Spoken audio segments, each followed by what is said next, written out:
We will be looking at every single team in the auction, plus their retention, plus looking at every single player and giving a conclusion on their team at the end of the videos. We have 5 rankings: steal, good, average, bad, and trash, and one final ranking, no clue, which means that I have no clue about the player. But the final challenge, I have to do it in less than 10 minutes, so no cuts nor edits. The timer starts... when will it start? It will start now. So, we are getting to the Sunrisers Hyderabad today. It is next week, and yeah, time for the Sunrisers Hyderabad. The Sunrisers have started by retaining Hybrid Classic for 23 cores. This is a pretty good retention for SRH. I don't consider it an absolute steal because it's 23 cores. I don't have to say much for this, I have 10 minutes, okay. I have 940, okay. Abhishek Sharma was the next retention for SRH, and this is another good pick. He went for 14 crores, which is a huge amount of money for a young Indian player, and I think that it is somewhat justified. My only gripe with Abhishek is that he only had 2 or 3 reliable seasons. Prior to 2022, Abhishek was at a batting average of 18.6 in T20 cricket, but later on he started averaging around 31 and striking at 160. But he's young, so I get investing in him.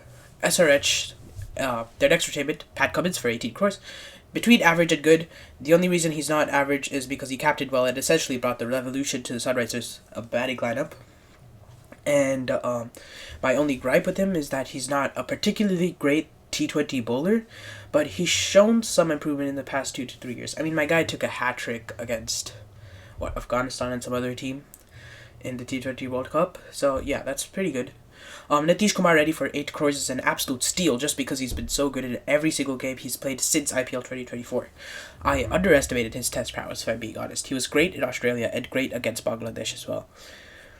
He's also a pace bowling all-rounder, which is always good. Travis Head for 14 crores is also pretty good. I don't even have to say anything. Put his all format stuff up, editor, please.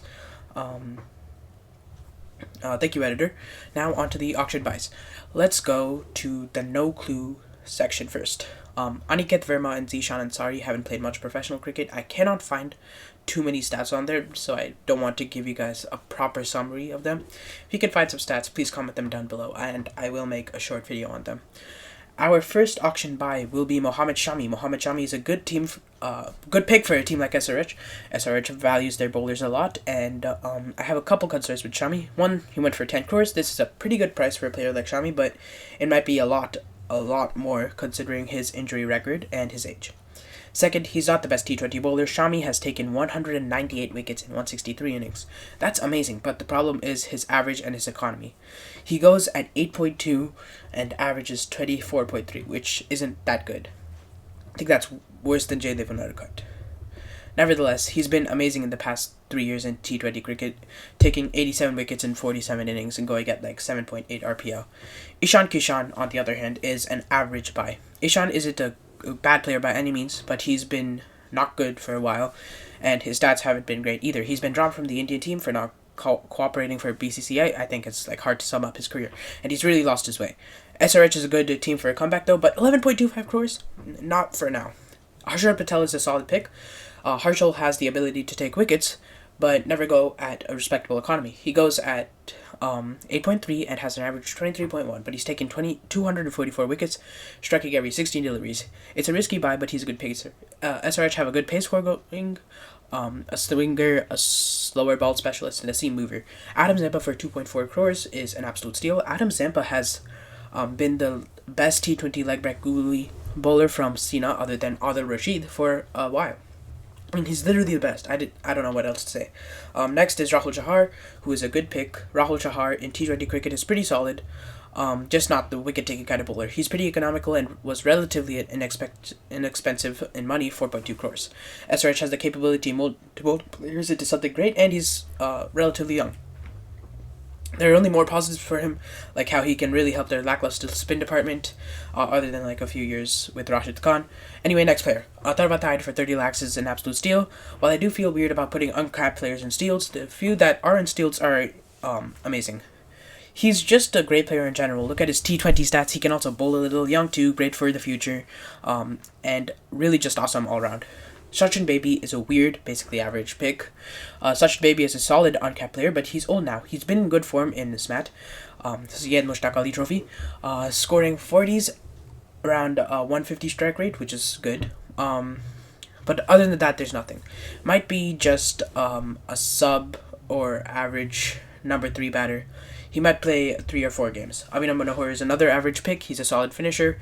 And to be honest, he's a great power hitter, but as it is with most average picks, it's just a little too much.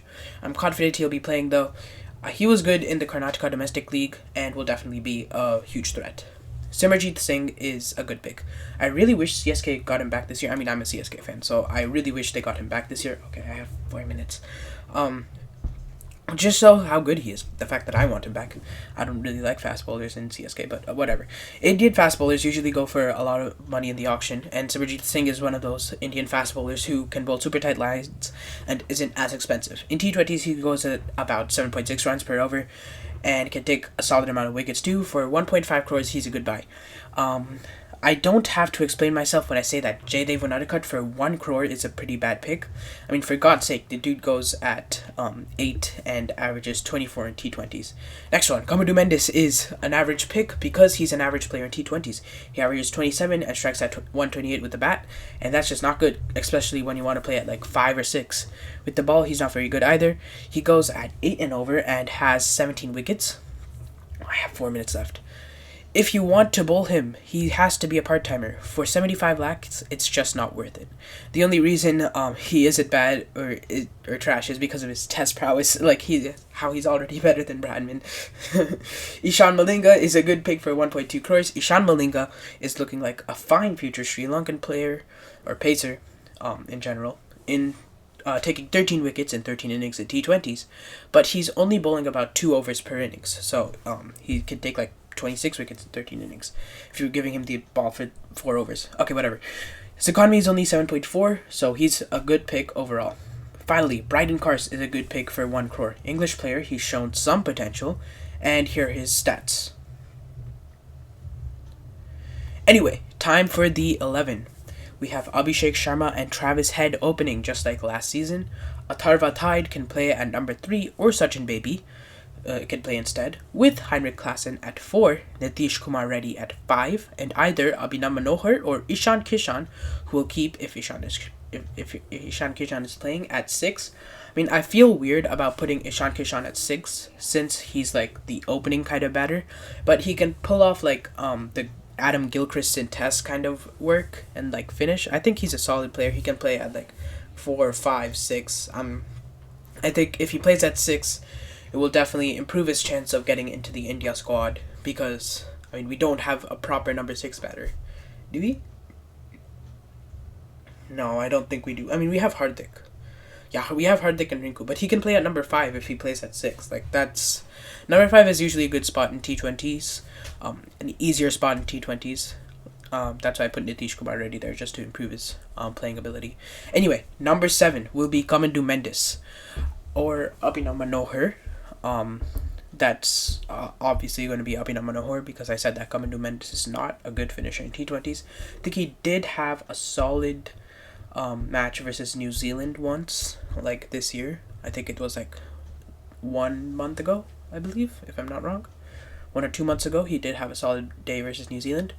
But yeah, either Kamadou Mendes or Abhinav Manohar, but I prefer Abhinav Manohar. Number 8 is skipper Pat Cummins, and number 9, 10, and 11 will be Mohammad Shami, Harshal Patel, and Rahul Chahar.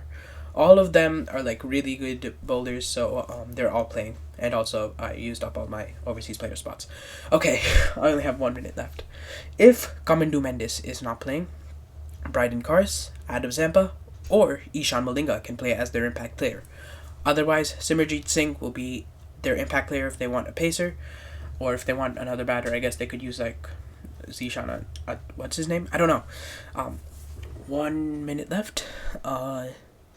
Yeah, the core of the batting order stays the same. There are a little more spinners and all-rounders, which definitely makes them, I think, a solid squad in general. Yeah, so just a solid squad in general, but not the best by any means. Even though they kept their last year's core, it's still not the best. I think there's like 3 more better squads. So I put them at 5th place on the table. Tune in next week for the Rajasthan Royals. Wait. I think I skipped over some person. Okay, no, I did everyone. Thanks for watching. Please subscribe. Please like. Tune in next week for another video. I don't know if it's gonna be a Rajasthan video, or I might play some real cricket just because I'm lazy. Next week I don't have finals. I will see you guys later. 10 minutes is now done. Goodbye.